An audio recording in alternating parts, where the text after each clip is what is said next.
आज़मा बुखारी साहिबा हमारे साथ मौजूद हैं, मुस्लिम लीग नून की रहनुमा है, उनसे इस हवाले से बात कर लेते हैं। बहुत शुक्रिया आज़मा बुखारी साहिबा आपके वक्त का। क्या कहेंगी, 2 दिनों में 2 बड़े केसेस का फैसला आ गया, दोनों में जो है वो सज़ाएं सुना दी गई हैं। सियासी लिहाज से क्या इम्पैक्ट देख रही हैं आप इसका? मैं इम्पैक्ट क्या देखूंगी, इमरान खान साहब ने जो बोया था वो अब उनके काटने का टाइम है। और जो उन्होंने चोरियां डकैतियां की थी दूसरों को चोर डाकू कहते हुए, लेकिन खुद जो है वो मौसूफ इतने बड़े चोर थे कि ज़कात और खैरात जो है वो लेकर अपनी सियासत पे इस्तेमाल करते रहे। और उसके बाद जब उससे भी पेट नहीं भरा तो फिर तोहफे बेचने पे आ गए।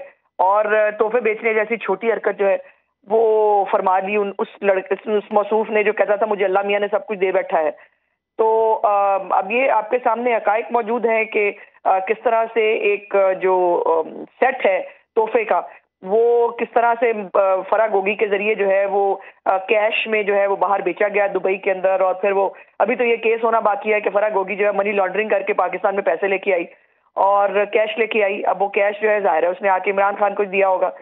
तो और बहुत सारे जो अभी तो तोहफे ऐसे हैं जो डिक्लेयर ही नहीं किए, जो मौसूफ और मौसूफा जो है वो सीधे घर ले जाया करते थे, वो डिक्लेयर ही नहीं किया उन्होंने कभी आज तक तोशा खाना के अंदर।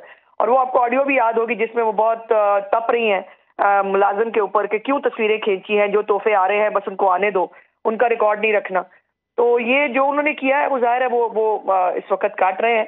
और चोर जो है वो उसकी चोरी फिर पकड़ी तो जाती है ना।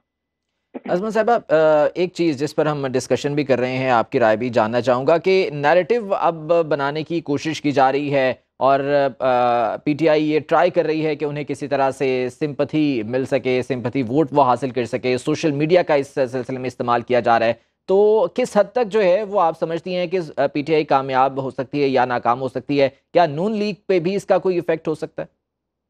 नहीं, देखिए क्या नैरेटिव जो है वो सेट करेगी पीटीआई।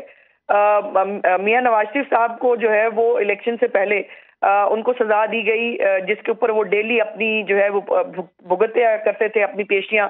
फिर वो मुल्क से बाहर थे अपनी बीमार बीवी को देखने के लिए, तो जो है वो सजा सुना दी गई और सजा सुनकर वो वापस आ गए मुल्क के अंदर, आकर उन्होंने सरेंडर कर दिया। ठीक है। लेकिन यहाँ पर जो है जी। उनके मौसूफ जो बानी पीटीआई हैं उनके ऊपर चोरी का केस है, उनके ऊपर तोहफे खाने का केस जी है, हाँ, बिल्कुल। और उनके इसी ऊपर चोरी के अंडर केस पे जो एडवाइजरी है का वो केस है। सजा सुनाएगी। बहुत शुक्रिया आपके वक्त का। आज़मा बुखारी साहब हमारे साथ मौजूद थी।